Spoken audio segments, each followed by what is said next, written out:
What's up, everyone? It's another episode of the Jiggee Jon Show, and my guest is coming right in. It is the one and only Dato Yasmin Yusuff. Oh my God. It's so dangerous to get fucked here. I'm doing an Uber, Grab, Black, whatever you call it, because like concierge service right outside her front door, but we shall not know where that is. I know it's quite dangerous because a lorry almost took me out. Yeah. How are you? I'm fine.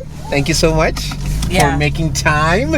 Oh, it is so hot. It is. Let me crank that up. My country is too hot. Well, your country is my country is your country lah. How are you? Okay, good. Long time no see. I know, what you been up to? What else lah? Cari makan lah. Same here. Oh my God. So, thank you very much for being a guest on the Jiggee Jon Show. And in case you don't already know what I do, I literally pick people up and I put them in the hot seat, which you are right now in, and I grill you. All for the right reasons, of course. Okay. The whole idea is to just tell a story. Okay. And as much as I know who you are, and the only thing... Oh, that's what you think. Yeah. Well, that's what I'm saying. That's what I'm saying, right? The only thing I really know of you is what I've heard or read about and all that. So I figured... But we've worked together, so you know me a little bit. A little bit, better. yeah. But, you know, but just on a... Stop. Don't drive into that car. I know. But you know, like in reality, you know, I mean, it's your fame that precedes you. So, By the way, this is a very posh car. Ala cari makan. Can we go on the highway so we can... Yeah, of course. You like that, huh? No. I wasn't sure. No. I wasn't sure because, you know, I'm happy to... It's okay. I have a lot of guests who enjoyed that part of it. Let's just be calm. They want the G forces to kick in. So, no. So, yeah, I just wanted to... Because, you know, at the end of the day, I think... as a female MC, I don't think there's anyone who's got the track record that you have. Yeah, but nobody's as old as I am. Allah, that's not what I meant. No, but in reality, so let's even go down that road. How long have you been professionally hosting? Gosh, I don't even remember what my first job was, but I think it was something like a friend asked me to do a wedding or something like that. Okay. It might have been that, yeah. Can I ask if it was before or after your whole, you know, was it Miss Universe or Miss Malaysia? Miss Malaysia, sorry. Not if I won Miss Universe, I would not be here. Right. Oh. No. After Miss Universe, I came back. I was asked to act in a TV drama, Opa, which was supposed to run for 1 year, and it ran for 15 years. Yeah, the longest running soap opera of Malaysia. Well, really? Yeah, see, you don't know. Do you know, Jiggee? I have 2 sets of audiences. Okay, I have the Malay who know about my acting and my singing. You sang? You see? Wait, I haven't finished my story. Then the English know me from the Beauty Queen and radio. That's all I know. See? So how? I will tell you a little story. I did an event once in Ipoh with a Japanese Malaysian event company. It was a tree planting for school kids. So after it was over, there was a bunch of school kids and teachers walking towards us, and the client got very excited and stopped them and said, "Kenapa? You know the kenapa apa?" And they said, "Oh, Opa!" And the client said, "Opa? What's that? Sounds Korean. Yeah, because they thought they would answer radio, but of course they don't listen to English radio. Wow. So anyway, after I did the acting, then I... Wait, so what was Opa? What was this whole character? Oh, I don't know nothing. I think it's one of the best TV dramas ever done because it was a family story. Opa is grandmother, so she was the matriarch. And she had 4 children, and they had children. And one family lived in the kampong, one family lived in the city suburbs. I was playing this Canadian woman married to one of her sons. So there was that added factor of foreigners and, you know. So it was in Bahasa or in English? Yeah, in Malay. Yeah. Oh wow, TV1? TV1, yeah, it was RTM. It was very good drama. And where was it shot? I still meet people who remember watching the show. In fact, there are reruns now after midnight. So hold on, it aired for 15 years. Yeah. So people watched you grow up on screen. Yes. You know who played one of my nephews? Aziz M. Osman, who's now like big, huge time director. We had loads, yeah. You should write a book, man. I know. Like memoirs, you know? Yes. Because I think this whole journey can empower a lot of others. I mean, that's the whole purpose of, let's see how long I can get you to yak and tell your story. I already have the title. You do? Yeah. Pay me and I'll do it. No, but have you literally considered chronicling your life? There are people who want to write a book. Yeah. There are people who want to write a book, yeah. Interesting. Okay, so let's go further back. Like, what were you doing in school? Wait, I haven't finished telling after my TV show. Oh, yeah. Okay, but actually I want to go before that. Okay, before that. Okay. I want to know, like, what led you even to pre-beauty pageant and all that. What did you do in school? Like, were you already in acting or drama? Yes, very much so. So you're a drama queen from day one. Yep, acting, singing. Primary school? No, primary school. Of course, because I was taller than most of the kids, so I was always dumped on the field. Okay, going back even further, I don't even know where you grew up. Where are you from? I was born in the UK. Okay. In Cardiff. My brother went to school there. Yes. I've been there actually. Yeah? Yeah, 6-7 years ago. Okay. Nice little beautiful place on the Before water. the Malaysian-owned football team. Hey, I don't know, 2013? Cardiff City, yeah. Maybe. Oh, after. Yeah, after. And then then we came back here when I was very little. Okay. And my father was a civil servant. He worked for the JKR, PWD. So, altogether, I went to 9 schools.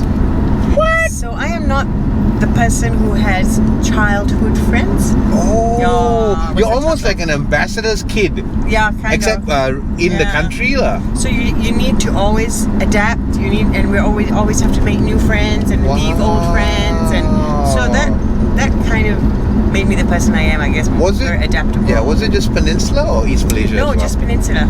So like, can I say all states or 9 times, right? Okay, let me see. Yeah. Kindergarten in Segamat Johor.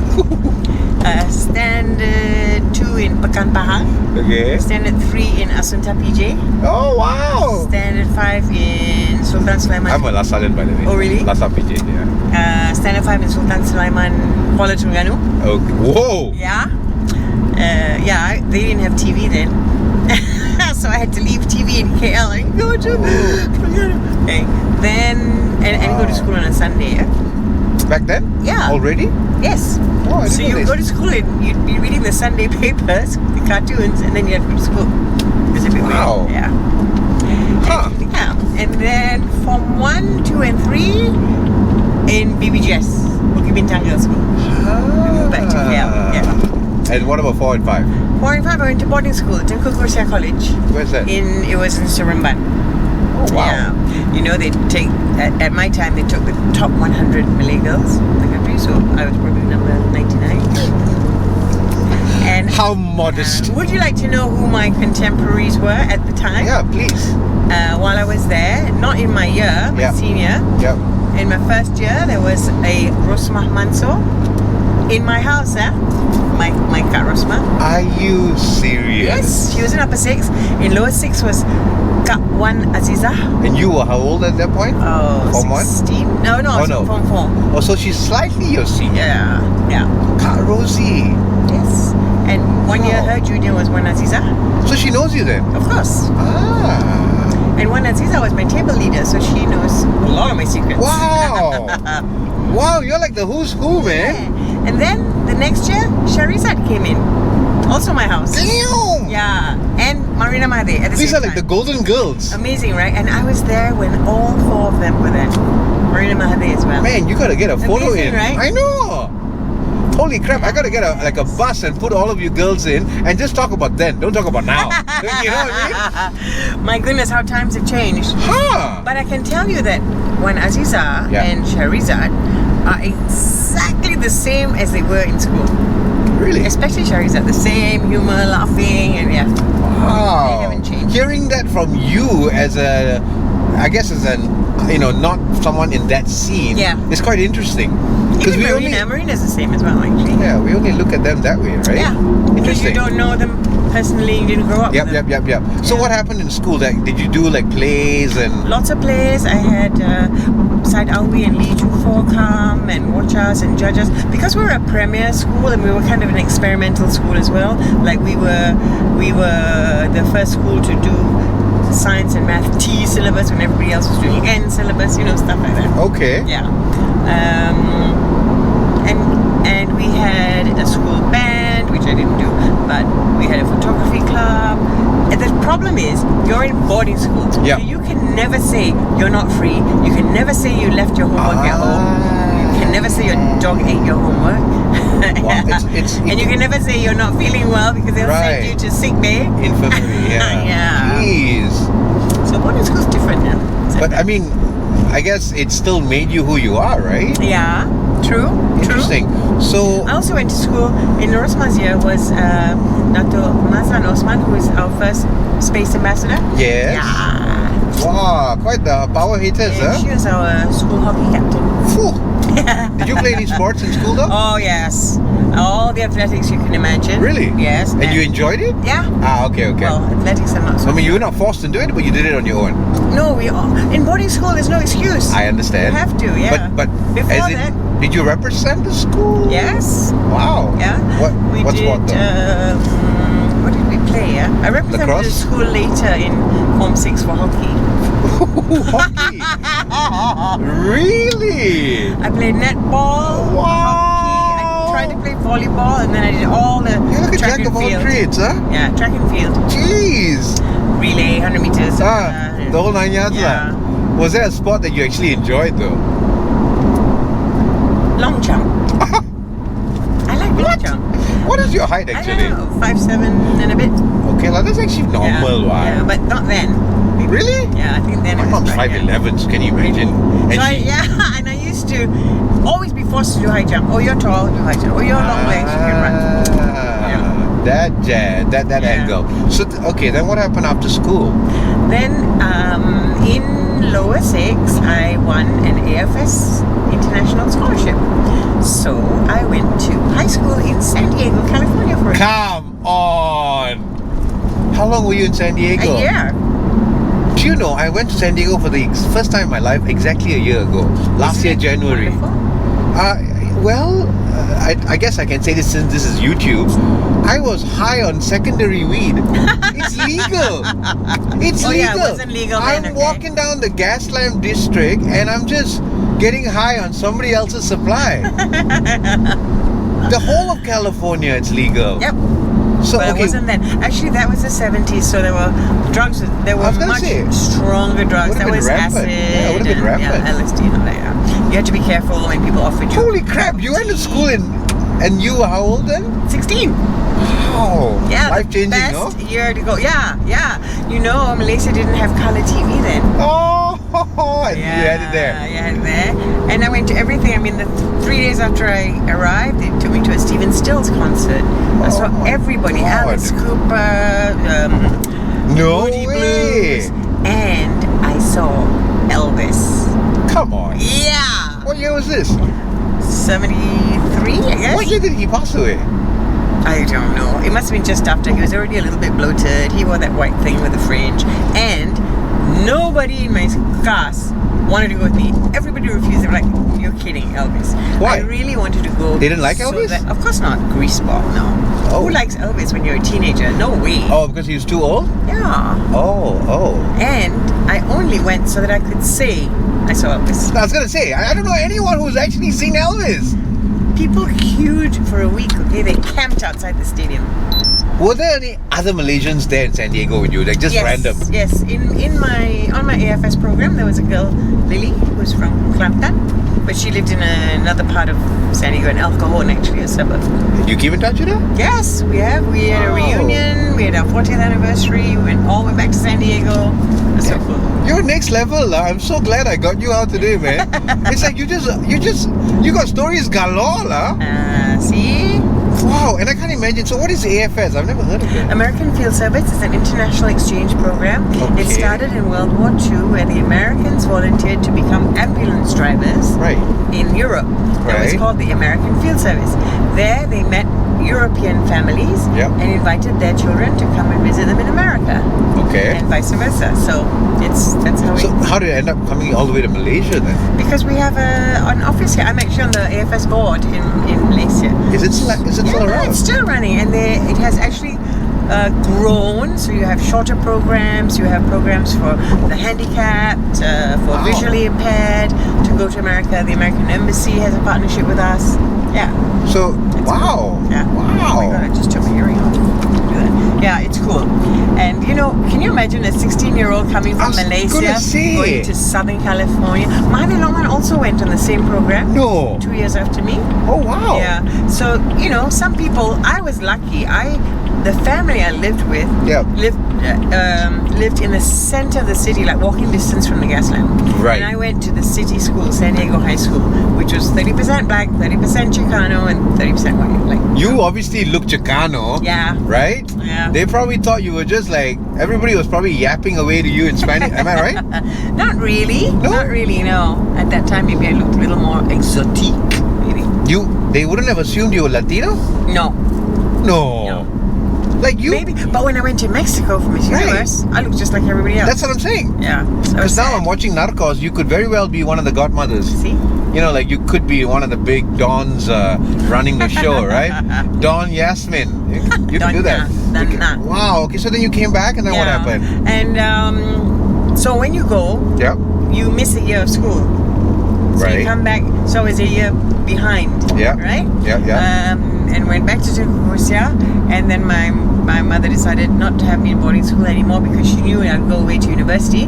So she wanted me at home. By that time, my parents had moved to Kuantan. Okay. So then I went to school in Kuantan.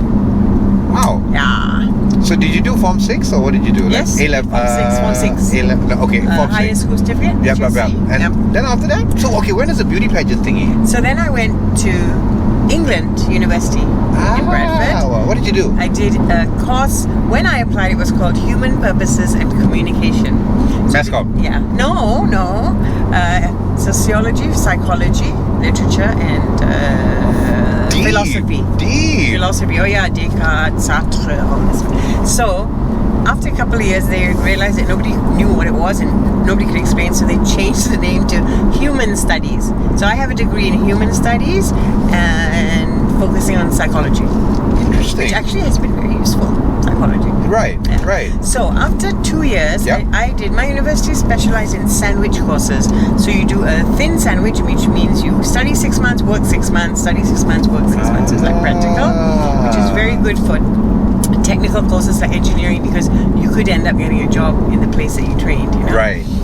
So I had a thick sandwich, meant 2 years working, 2 years studying, 1 year working, and then come back for a final year.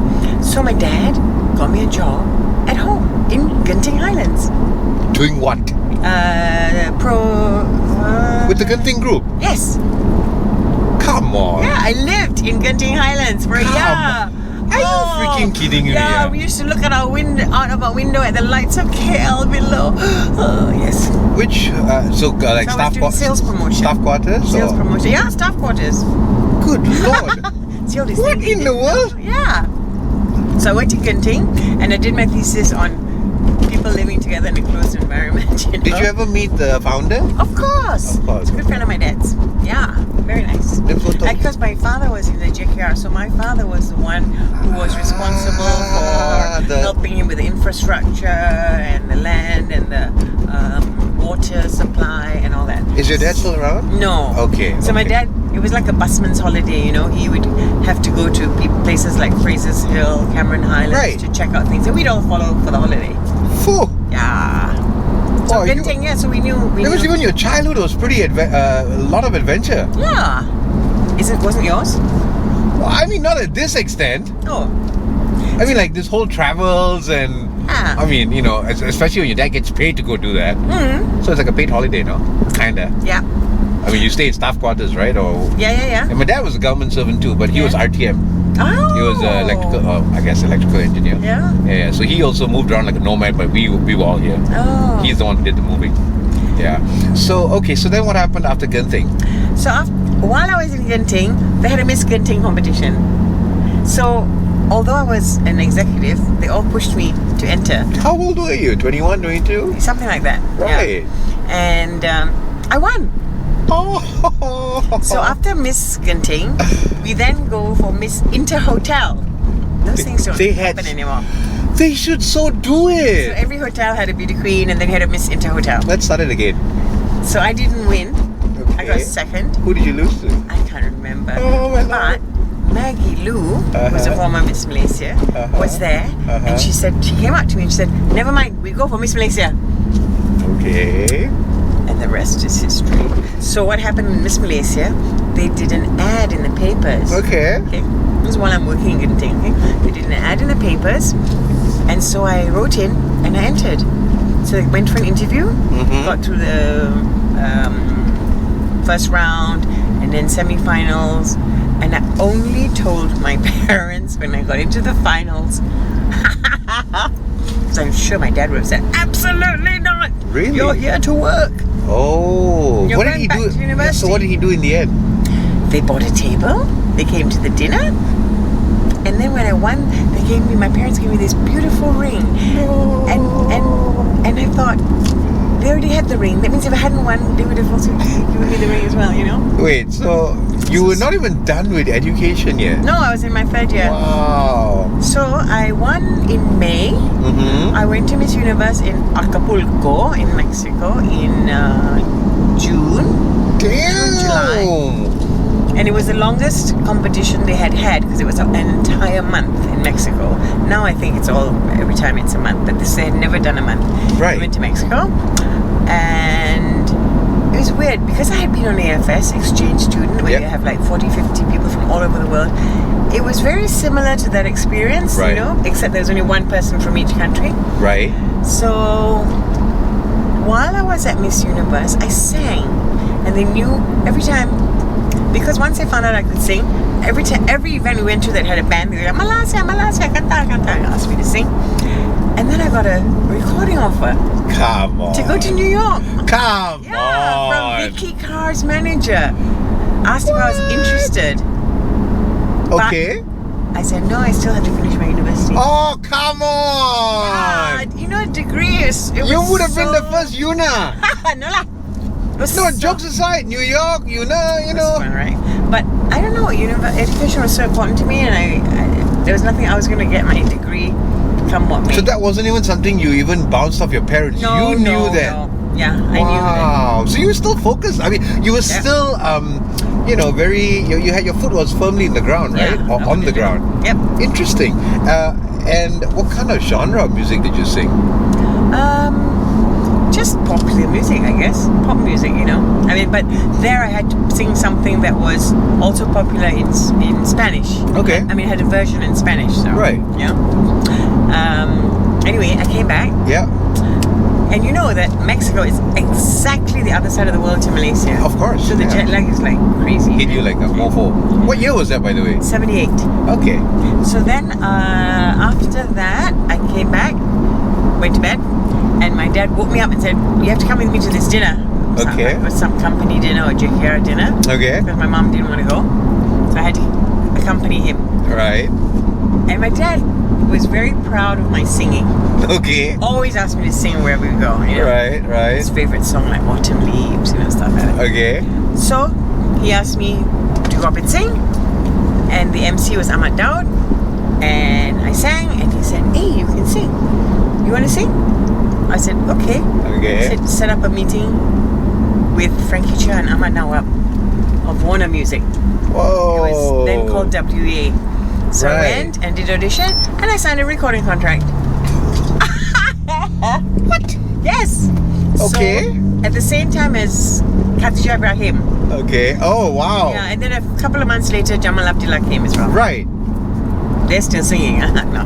So what happened? Did you cut an album? 2. I had 2 number ones. See? Is it on You YouTube? don't know anything. Yes. You're freaking kidding me. No. Don't. I have to drop this in then. Okay, so then... What's the name of the songs though? The number 1 was Tom Tomba. It's a joget. And the other one is Boneka, which is about a doll. So wait, these are original songs? Yeah, written by Johari Saleh. Damn. RTM. Damn. And the second album, Dato Johari Saleh produced the first album. The second album was produced by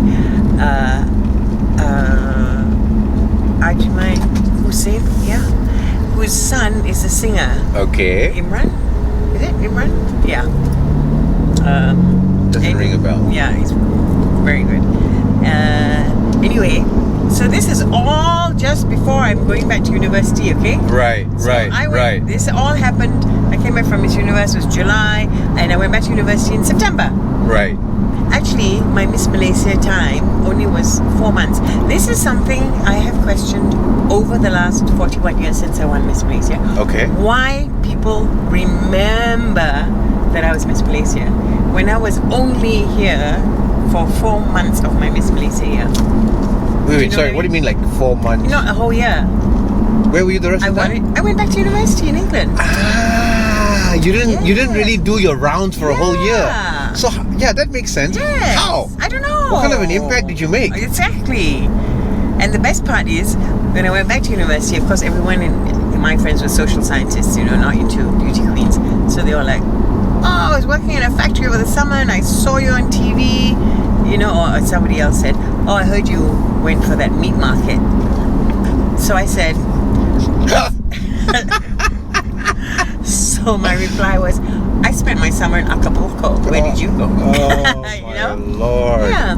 Wow. So I went back in September, and in December, WA Records flew me back to record my first album. Come on. Yeah. What a killer year, man. Yep. 1978. Yes. Damn. Yeah. And then they flew me back again in April. In April they flew me back again to do promotion for the songs, plus crown the next Miss Malaysia. Who was it? Is it Lina Leong? The surname is Leong. Okay, so I stand corrected, but were you the only Malaysian who has ever gone to a Miss Universe finals? No, I didn't get to the final. Oh, you didn't get to the finals? I won third place for best national dress. Bro, what I meant is you got to represent Malaysia. Oh, how many Malaysians have represented Malaysia? That's a better question. In Miss Universe to date. Oh gosh. Oh wait, you mean every year there's a Malaysian girl who goes? That doesn't make sense. Yeah. So has any girl ever won? That's a better question. No. We've gone in the top 10 though. Andrea Fonseca's mother. Okay. Josephine Wong, she was in the top 10. We've had a top 10 in Miss World, or top 12. Yeah. Shirley Chu. Right. We have had some girls that have gone quite far. But we've not had any Malay girls after you, right? No. Era Fazira. Oh. Yeah. There was one more Malay girl after me in Miss Universe. Siti Rohani. Right. And she passed away, but she was an actress. Okay.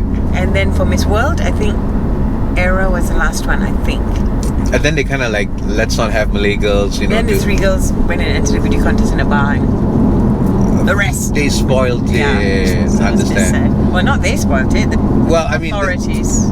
Fair enough. I mean, fair enough. I mean, okay, so that's what it was. So I guess, when I think about it from the global standpoint, because at the end of the day, when, say, a Malaysian Indian girl or a Malaysian Chinese girl goes, the rest of the world don't get it. They're like, how you Malaysian? You look Chinese, you look Indian. That's why I always say it should be a non-Malay Miss Malaysia. Miss Non-Malay Malaysia. Right. Right. Yeah, you know what I mean? So, because... In fact, you shouldn't even have a Miss Malaysia if you can't have a Malay. That is true, right? Because that's not fair at all. Automatically, the largest population is this, and the diaspora, the poor girls are like, we got gorgeous girls. Hello. Oh, very. Exactly. But then again, for many years, Miss South Africa was white. Ooh. You see, in my year, Miss South Africa won. Oh. Yeah, Margaret Gardiner. Huh. Interesting. And that's why that's what I meant when I said I have 2 audiences. Yeah. I have the audience that knows me from TV dramas, Malay movies, and singing. Yep. And then I have the non-Malay audience that knows me from radio and Miss Malaysia. So what happened in '79? When did you finish? Sorry, when did you finish university? In '79. Okay. Did you come back right away? Yes, I did. And that was the year I was born, by the way. Oh, wow. Yes. And then what did I do? I guess I started working. I worked in the Hilton, doing public relations. Really? Oh, no, assistant manager at the Hilton. Yeah. The first Hilton. The first KL. Hilton, yeah. Damn, with the revolving restaurant. No, with the Tin Mine at the bottom. The Tin Mine nightclub. I thought they had a revolving restaurant eventually. No, it's a federal. Ah, yes. Yes. Yes, correct. So the former Crown Plaza, which they've torn down, was Hilton, right? So what I did when I came back, see, when I came back, when I recorded my album, I had to fly off straight away. So I couldn't do any promotion. I didn't even know how the album sold. Right, I wasn't there, right? Right. So when I came back in April to crown the next Miss Malaysia, I did some promotion and I went back, did my finals. When I came back, I was full-time singing. I understand. Okay? Which meant annual dinners in hotels, concerts all over the country, fun fair shows. Yeah, Dato and Penang. I mean, everywhere. What? Fun fairs in some small town in Pahang, Rompin and all that. And okay, the people that I performed with, I don't know if you would even know their names, were people like DJ Dave. Of course. Khadijah Ibrahim. Of course. Nokum Lasari. That no. Sharifah Aini. Of course. Dalan Zainuddin, who just passed away recently. Gaya Zakri. Okay. All those people. Wow. So I would be in a concert and it would be with Sharifah Aini and DJ Dave and Khadijah Ibrahim. And we went all over the place. And I have to tell you a story. DJ Dave and Dalan Zainuddin were also show promoters. They would get the bookings, they would organize everything, we go there. Right. And then we would sing in fun fairs where they would have a stage with a band and music, okay? And a big crowd out in the open. And don't shake the hands because some of them have these nails attached to a ring and then they pull your ring off or they pull your watch. What? Yeah. The early days of wheeling, dealing, and scammers. Anyway, then at the end of the show, we would get paid. Okay. And because it cost a ringgit to get into the fun fair, we would get paid in 1 ringgit bills. No. Maybe they called dollars at that time. Yeah. How much, if I may ask, what was your takings for a gig like that back? I can't even remember. Because I'm just curious, like artists of today and artists 40 years ago, like what was the difference? I don't know, maybe 200 ringgit or even less. And that's equivalent to the 20,000 today kind of thing. We used to model for $25, fashion shows, which wouldn't even pay your taxi fare and makeup. Yeah, I modeled as well. So I modeled, and then I modeled and then I sang. Damn! And I remember going to the bank with these 1 ringgit bills, and the cashier and the girl asked me, "Jual lottery ke?" Because we used to have lottery tickets for 1 ringgit. Right. That was so funny. Wow. Okay, so then when did you start emceeing? Do you remember? I was still singing. I was singing until 87. And then I think somebody asked me to MC something then. Only then? Yeah. After way beyond. Oh! Yeah. Wow!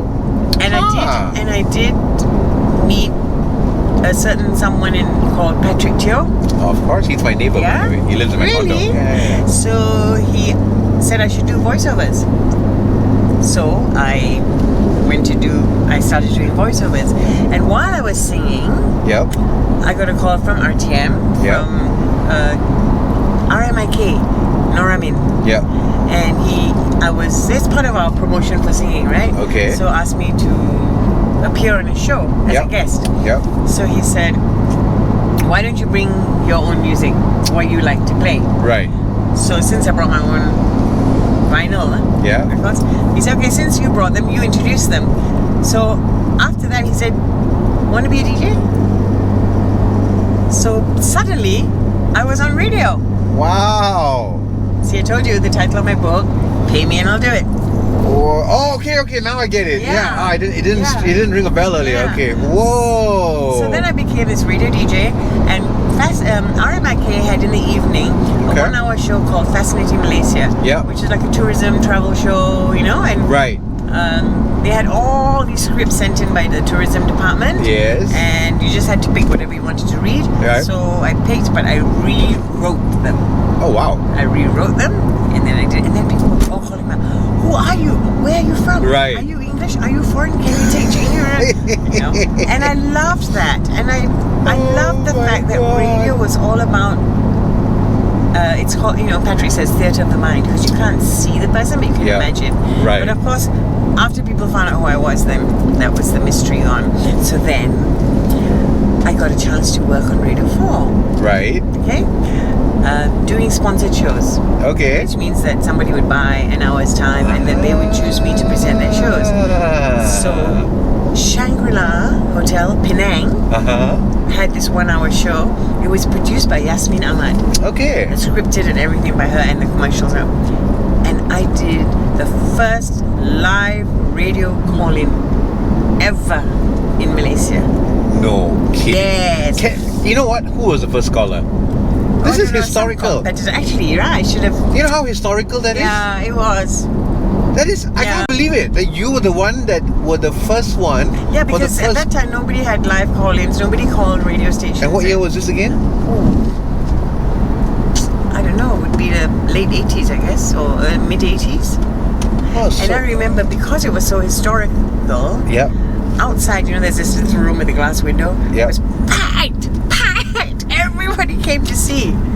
Yeah. After I finished the show, it looked like a bomb had hit the studio. Right, of course. It was so much fun. Wow. So then I became known for doing these, speaking to people. Right. And making them do silly things like crow like a cockerel. Oh. Do you know, people used to come up to me in the supermarket and go, listen, and then they'll crow like a cockerel to me. So then, my boss at the time, after a while, we were doing part-time. I would do midnight, I would do different hours, different days. Yep. And my boss said, you want to get some new blood? Who can you suggest? So I said, how about Patrick Teo? Wait, so how did you know Patrick? I thought he was in radio. No, he wasn't in radio then. What? He was just a DJ. Not just a DJ, but You're freaking kidding me. He used to do the radio shows in the Sunday morning. The Fantastic Facts and Fancies, Fantastic Facts and Fancies. My earliest memory of him was Ghost Stories at midnight. No, he used to do this Sunday morning show, but that was stopped years ago. He had one, Jeffrey Nicholson had one, Radhakrishnan had one. Yes, the Wolf. They all did these morning shows on Sunday, so they were not doing anymore. So I said, what if we have Patrick? And that's how Patrick came back. And then one day, while I was not there and they had a program meeting, Patrick suggested that I do the morning show Monday to Friday. Okay. So I came back and suddenly I was doing the morning show. Wow. So we can blame each other. So that's interesting. Yeah. So obviously you and Patrick are good friends. Very. And until today, many people think that Patrick and I had a show together. But we didn't. I was on till 9 and he came in at 9. Bloody hell, I should have invited. He's my neighbor and I'm trying to get him. He doesn't know me from Adam. We don't know each other personally. That would be fun. Can you connect me? Yeah, sure. You once this is out, we'll send it to him. Yeah. And then I'd love to. I mean, it's so easy. I can pick him up from the lobby and because I grew up listening to him. For some reason, I don't know why. I don't recall. Yeah. It would have been fun to have had him and you in the car, right? It would have been, So I was on from 6 to 9. He was on from 9 to 12. Right. But what we would do, he would come in half an hour early. Yeah. And I would leave half an hour late. So we had that hour together. The banter. Where we went crazy. On air. Yeah. So many people think we had a show together. You guys are like content creators before that thing became a thing. Yes, we broke the barriers. We raised the bar. We changed the face of radio. And this was only Radio 4, the only English station, am I correct? Yeah. There was nothing else before that. Time Highway was the next one, if I'm not wrong. Next one. Fly Guy and all that. The Fly Guy, But I was a guest on National FM recently. And we talked about what radio was like then. Right. And they just couldn't believe it. And I said, it used to be, and the time now is, and the next song is. Yeah. And that, Time by Raymond Whale. I don't know even that. And then, I think Patrick started it. People would read the news, and they would, at that time, they would read the news in our studio. They would come in and read in the studio. Okay. So he started conversations with them. So they were introducing them as humans. I remember having an Indian man came in to read the news, and it was the eve of Deepavali. So at the end of it, I said to him, "Happy Deepavali," and after he said, "Don't you ever do that to me again." But right? The newsreaders are human beings as well. But I think that probably after singing, I think radio was my next love. I really, really loved radio. How long were you on radio in totality? 20 years? 18 Okay. years? Yeah. And so the whole time while on radio, did you then already get into emceeing? Yes. And now it has become your longest career out of all. Am I correct? No? Yes? Yeah, probably. Yeah, but you still do it, right? Yeah. I've just been booked for a job next year. Next year? Yeah. What? It's like, what? Where? In KL? Oh no, both in KL. Right, I got booked for January next year, Yeah. but that was in November last year. There you go, see? Yeah, but that's regular client, and also because it's the wedding, son is getting married. April. Okay. Next year. Oh, that's good on you. Awesome. So, coming back to emceeing, what has been the highlight of your MC career? Because you've hosted. Okay, better question. How many events have you hosted? Oh my goodness, Come on. I have no idea. 2,000, 3,000, 4,000, 5,000? 365 days in a year, right? Right. How many years have you done? Have you been emceeing? Since 85, 86. I don't know, nearly 35 years. Oh my goodness! Okay, maybe 30 years. Let's just say 30 years. And I have no idea. It's hard to say because that's like 10,000 events. But you know how sometimes there's nothing. Of course, but maybe put at least 5,000 events. 50 a year. 1,000. Okay, so 50 a year times 30. I mean, sometimes in a week you have 7 jobs, but sometimes in a day so that's you what I'm have saying. 3. So 30 years times 50 a year. What is that? My math doing me right? No, 1,005. No, I don't talk nonsense. You have easily done 5,000 events. Okay, maybe 5,000. Correct? Yeah. Possibly. Maybe. Come on. Okay. Wow. So More what's than the you? most? Is that more than you? Sorry? Is it more than you? I've only been doing this 18 years. Oh, okay. And I think was the Obama. Did you host with Obama? No. Oh. Why didn't I get asked to host Obama? Do you know that Obama follows me on Twitter? Come on. Yes. Oh, I saw your post. Yes. So that's legit, huh? Somebody showed me, and then I was like, "What?" And I checked. There's a Wait. So what has been the most high-profile event you have hosted to date? I'm sure you'll remember it. Like just top of the pops. I've high profile. Well, I have hosted for every British royal Okay. except the Queen. Oh. So Charles, Andrew, Anne, Edward, and Will and Kate. Will and Kate came here? Yeah. Oh my goodness, you don't know? And your mom's English, no? No, German. Oh, you're not half English. No. What? No. Half Malay, half German, born in Wales. American high school diploma, British university degree. Fool. You make a proper MI6. Worldwide traveler. Yeah, you make a proper undercover agent, huh? Look at those flats. I know, right? So, okay, royalty aside, anything else? Like, what about world leaders? 'Cause those are like, that's royalty, right? But what about world leaders? Modi. Oh, Yeah. the one he came here 4 years ago, I think? Yeah. Okay. Oh my goodness. Trump? No. Okay, Obama. No, Trump hasn't even come here to begin with. So. No, I don't think I've done any American. Huh? I've done, for Kazana when they have these, they have a special event where they invite people like the former president of Ireland or Okay. like that. I've done that. Okay. It's almost like who was my favorite interview on radio. Because Sony Music flew me to Japan to interview Destiny's Child. No. Yeah. Are you kidding? No. So you met Beyonce? Yes. Are you freaking kidding me? No. And she said. Why are you telling me this now and not like 10 minutes ago? And when I walked into the room, she said, "Stop. Are you a dancer?" And then the three of them discussed my body for the next 5 minutes. And What year was this? Oh, I don't know. I can't remember. God damn! What? Man, you are really. You're like. It's just a bag of surprises, lah. Yeah, I flew to Singapore to interview Robbie Williams, Babyface, whole bunch of people. Wow. Yep. Ronan Keating. Wow. Yeah. Wow. Kitaro. Julio Iglesias, who ran his leg up my leg. And then his son came, I told him, and he goes, "Oh yeah, that's my dad." Aha. Yeah. Mr. Casanova the crooner. Yeah, and then when he came back the second time, he kissed me on the mouth in front of my husband. Oh, God have mercy. But I guess it's him, right? It's like he gets away with murder, literally. Almost. One of my favorite interviews was Shaka Khan. Oh. I actually saw, so she performed on my stage 3 years ago. So I've been doing Air Asia's annual dinner for 3 years now. And the first year, Tony and gang hired basically David Foster and friends. Oh yeah, I emceed them as well in Genting.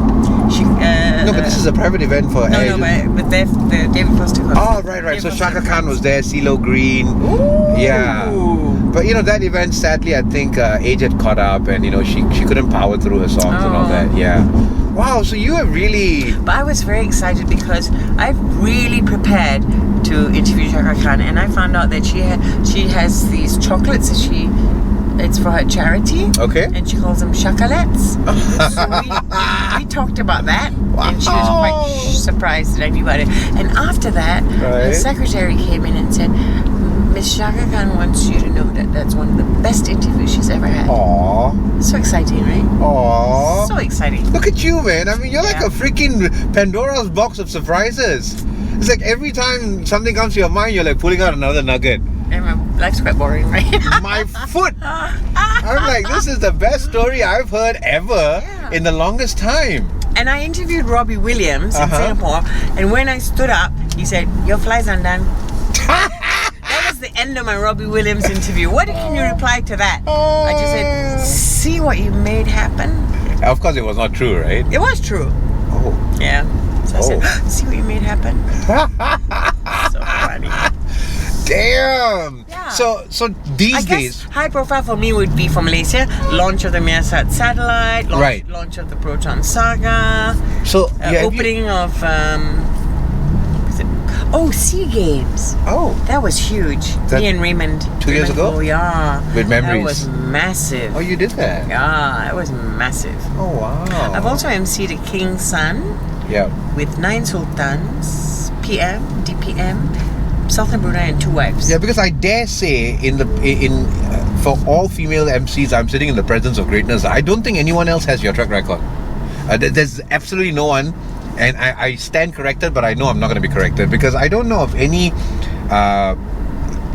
ongoing existing female MC who's got the profile that you have. But somebody would have done Obama. I know, but what I'm trying to say is with your career time frame, I don't think, which is great because I really think that they have all these MC workshops. They need to get you on board. Okay, I know my highlight. The opening of the Sepang circuit. Oh wow. Yes, that was amazing. 4 or 5 rehearsals, and imagine the toll I had to pay each time. Of all things, that is your takeaway. Was this 98?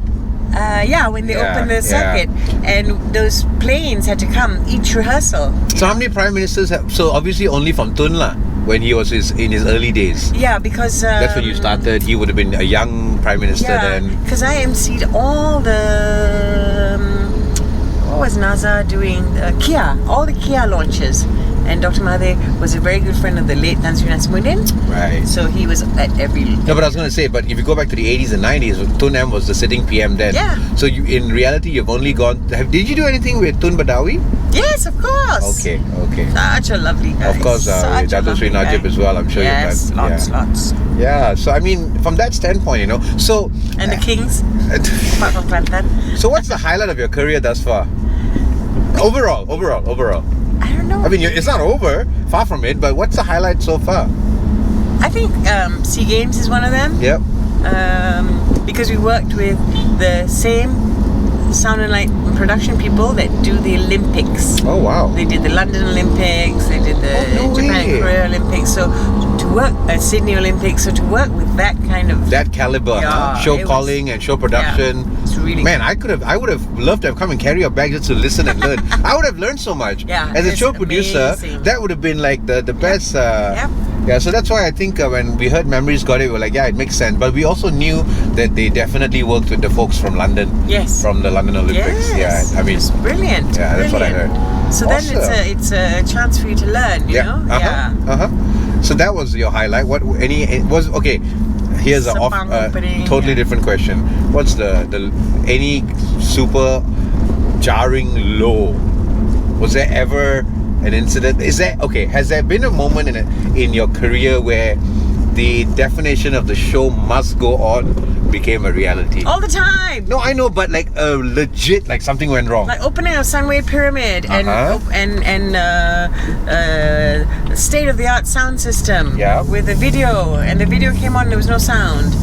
Okay, but any like emergencies or whatever, like I mean that's like technical, not your control. Your personal life. Has there been any like crazy, like I mean I going with the wrong clothes or forgetting your shoes? I don't know. That kind of thing, you know.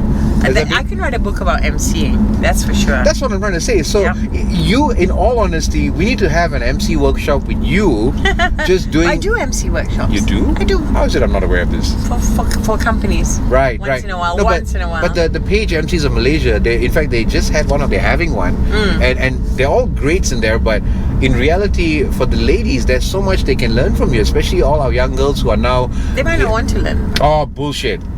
Bullshit. EOM, we're gonna get Dato Yasmin on board. No, because really, I mean, the guys who admins there are doing a really good job, and the junior MCs are all coming up very quickly. But I think I'll never forget when the late Isha Anga came in as a guest one day. Brilliant. You know, when that man spoke, you know, I learned so much. Yes. You know, what and I'm like, voice, yeah. I know, and he had an amazing career as well, BBC and all that. Oh yeah, he had an amazing career. I would say, from a male standpoint, it was him and you, as in with the most colorful, longest career, who are still actively doing it and all that. I was so nervous when I had to work with him. So if you were to just give some words of advice to, let's talk about MCing now, because that's what you still actively do. What would you just say to, especially the ladies, the girls of Malaysia who are out there hosting today? Do your prep. I think that's the most important. Be prepared. You know, like I do weddings, usually for friends. Yep. And I spend 1 or 2 hours with the bride and groom a week before the wedding. Yep. I interview them. I find out everything about them. You know, what you like about each other, why are you marrying each other, what do you love most, and I always tell them, I may not use any of this, but I will know who you are. Because I believe weddings should be emceed by an uncle, or you know, somebody who knows you since you were a baby, kind of thing. And I have been to weddings where they are emceed by the uncles, and they're always the best. You know. Fair enough. And any show, I think, do your prep. Okay. I remember doing something with Dr. Mahathir. Okay. And he had to sign something. Okay. And I was emceeing, and he was surrounded by the press. Yep. So I invited him to sign, and then there was this voice that came that said, "I've signed already." Dr. Mahathir, because I couldn't see, and I kept asking him to sign this plaque. I've signed already. I said, "Oh, okay, thank you." Oh wow! Like he was your prompt. That's cute. Wow. Yeah. I mean, so is there any other hacks or tips that you would just want to put out there? Because I mean, you've pretty much said probably one of the most important things out there. And I think if it's a complicated program, you should rehearse. You know, Mahathir Lokman once at a public bank event. They were going to have a Miss Public Bank, and we were both emceeing. It was some birthday do or anniversary, and we went for a meeting with a client, and they asked for, do we want to rehearsal? And I said, yeah, I think we should have a rehearsal with the beauty. And he turned around and he said, oh, you need a rehearsal? And he told her, she needs a rehearsal. Okay. Yeah, I can see.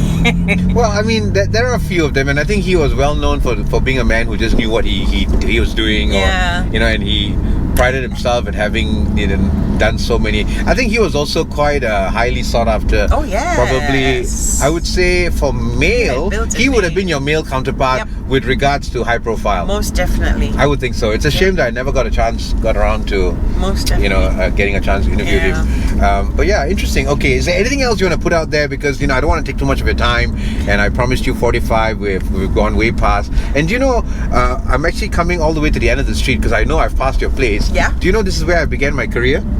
Really? For 2 years, I was doing clown shows every weekend in Club Darul Ihsan. Didn't you do clown shows for me? No. At Zunagara? Don't recall that. Did I? Did you ever hire Stanley from Lobos? Yes. If you did, then high chances. I remember you from that. Really? Yeah. When I had Image CE, my casting agency. Oh, I didn't even tell you about that. No. Oh. No. Oh, yeah. No, what? After I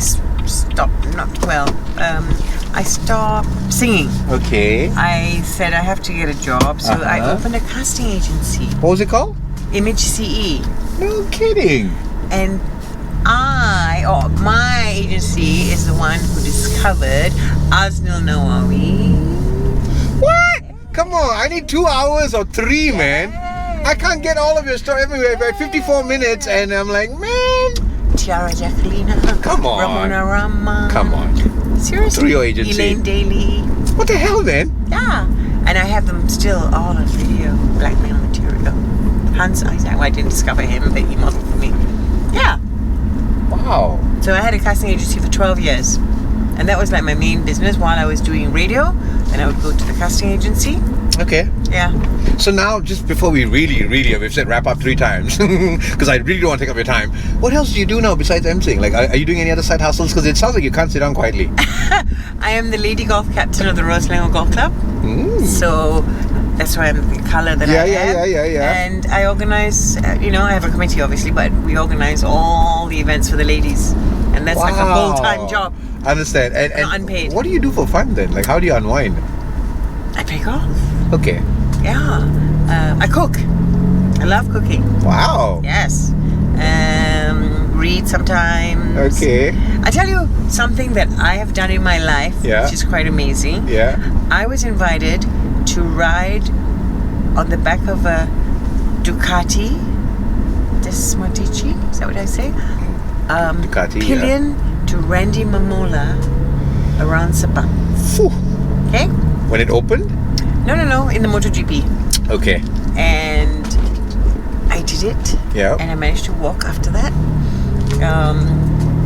And he said, okay, I'm going to show you the speed that the MotoGP riders go at. Right. Which is like, I don't know, 200 and something That's right. kilometers. That's right. Yeah. And you talked about G-force earlier. Correct. When we went into the corners, you can feel. And they do that with pillion riders? It was I don't know if they do it anymore, but it was a thing all around the world. And people threw up, people cried, Wow. Yeah. And Interesting. I heard the year after me, Fly Guy did it. And he got off the bike and he went straight home. And when I first got the call, I spoke to Harith because Harith is a biker, right? Harith Iskandar. Oh, no, I didn't know that. Yes. Okay. And he said, brown trousers. So you got to puke and all that. Yeah. Unbelievable. Yeah, I'm trying to get Harith on the show as well, so just got to find time. That'll be fun. I mean, he knows me, we know each other, so just got to find time. But yeah, well, Yasmin, you are next level, man. I mean, I knew it was going to be a story. I didn't expect. There's so much more I haven't told you. I know. I tell you what, don't worry. There's going to be season 3 and 4. We're going to have to bring you back for sure. I dare. You know what? There's just never-ending drama with you, lah. You know, one of the worst things that's happened to me I always get called to do high protocol job. See, I don't get to do the Christian Dior boutique opening or the Versace launch of their new perfume, and I always get the, Dulia Mahamulia Prime Minister. Yeah, but that's because you've got that whole track record. The whole world knows you. Yeah, but I did one with Tengku Ampuan. Okay. And it was a presentation of a check. Right. A mock check. Yeah. And they couldn't find the mock check. Oh my lord. And then they came out to me and said, can you ask her to go back and sit down? And you don't speak Malay to these people. No, of course. Palace language. No, of course, I didn't have palace language for, please could you go and sit down? So we stood there, long silence. And then they found the check. But stuff like that. Dodge the bullet, huh? Yeah, sometimes people say, can you just tell a joke or something? Exactly. It doesn't work that way. Now it's time to present the trophies and left it upstairs in a room. Right. Can you just tell some stories? Oh my god. Ladies and gentlemen, Dato Yasmin Yusuff. The stories. Thank you, Jiggee. As you can tell. Boring, right? Are you kidding? It's like, I've suddenly discovered so much about you I don't have a clue about. And I need to tell you that Musicians for Musicians is going to have a concert on the 15th of March. I just found out today. Yes. I'm coming, for sure. I'm going to sing. Yes! my band, Yes! my So- number one hit. Which means I have to come and record you Oh, no. and dump it in Oh, with my this interview. God. I have to make it as an outro. Oh my goodness. I didn't know you do that. Yeah. So Edwin Nathaniel, who does, Yes, who's yes, so yes. this morning he texted me about it. Because I used to sing with the band, right? So the leader of the band has flown back from New Zealand where he emigrated to, and we've all been practicing and Whoa, rehearsing. I'm coming. I'll be like, I heard about it. I heard it through the grapevine. Good Lord. Awesome. Yes. I'm going to come and record it and I'll throw it in here as well. So I'm going to hold out this interview. This is meant for next week, but I'll hold it on for 2 weeks' time. And then we'll do a little cameo outro. Wow. Ladies and gentlemen, stay tuned. This is going to be crazy. Thank you so much. Alrighty, guys. This is Dato Yasmin Yusuff. Stay tuned for this episode.